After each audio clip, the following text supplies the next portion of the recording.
It's time for a bear bedtime story. The Weaver of Winter Rocks. Chapter 1. In a valley so hidden that even the wind has to whisper to get in, lived a great white bear named Nanook. Nanook was ancient, his fur so thick and pale that when he stood still in a snowdrift, he simply disappeared. Nanook wasn't a hunter, he was a collector of things the forest had finished using. He collected shed deer antlers, smooth river stones, and most importantly, the fallen wool from the mountain goats. Nanook shared his cave with two young foster cubs, Truffle and Clove. The cave was a masterpiece of bear comfort. It was divided into rooms by hanging curtains of dried kelp and vines. The floor was covered in a winter rug, a massive hand-woven tapestry Nanook had spent decades making from the goat wool and soft pine fibers. "Is it time yet, Nanook?" Clove asked one morning, peering out at the valley. The world was in the silver thaw, that quiet moment where the ice starts to turn into trickling water, but the flowers haven't quite woken up yet. "Almost, little sprout," Nanook rumbled, his voice sounding like two smooth boulders rubbing together. "But before the green comes, we must finish the rug of spring. Every season needs a foundation, or the roots won't know where to go." He sat on the floor, his massive paws moving with surprising grace as he showed the cubs how to twist the wool into long, sturdy threads. They spent the morning in the dim golden light of the cave, weaving stories of the coming flowers into the fabric of their home. And that is the end of chapter 1. Are you ready for more? I'm sure you are. Or are you getting sleepy? Not yet. Then let's keep going.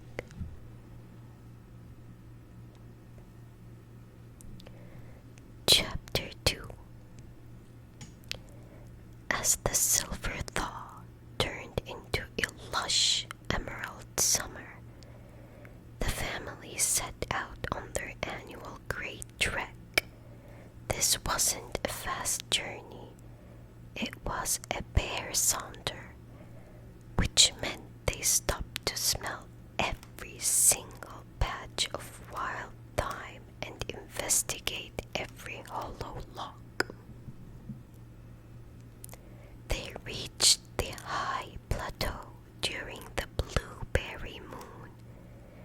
The fields were so heavy with berries that the air itself smelled purple.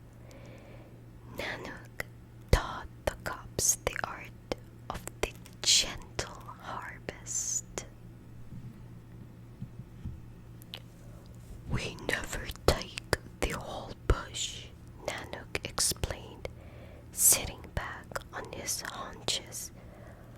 "A bear's true strength is in his restraint. We leave the bottom berries for the mice, the mid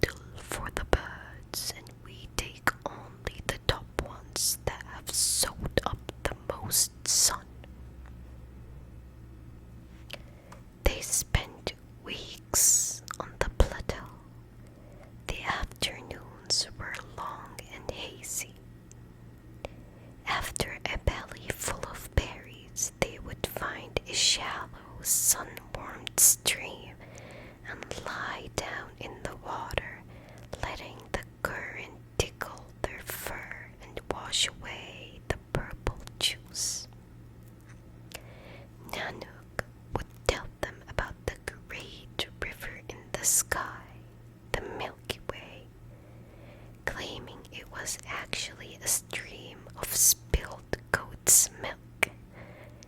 Clove and truffle would drift off to sleep on the grassy banks, the sound of buzzing bees acting as a heavy, golden lullaby that lasted until the shadows grew long and the fireflies began their evening dance. That is the end of chapter 2.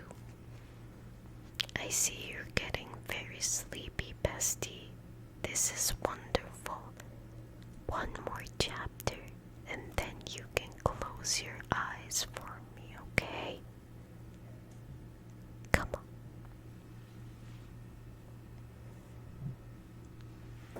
Chapter 3.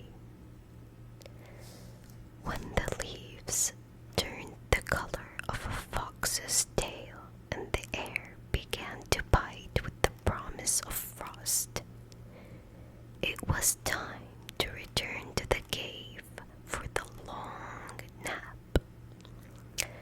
But a bear's hibernation isn't just about sleeping, it's about gathering the dust.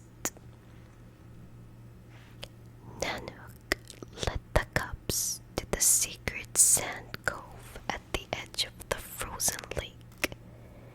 The sand there wasn't made of rock, it was made of crushed moon shells, and it was as soft as powdered sugar. "This is the sleep dust," Nanook whispered. They filled small leather pouches with the sand to sprinkle around their beds. Back in the cave, they spent days preparing. They lined their sleeping nooks with extra layers of cedar bark and dried ferns. Nanook brought out the great winter rug they had worked on during the thaw. It was now thick, heavy, and smelled like home. The first snowflake of the year drifted past the cave entrance, small and lonely. Nanook ushered the cubs into the deepest, warmest part of the den. He wrapped them in the great rug, their three bodies creating a furnace of warmth. "The world is going to sleep now," Nanook whispered, his eyes already heavy.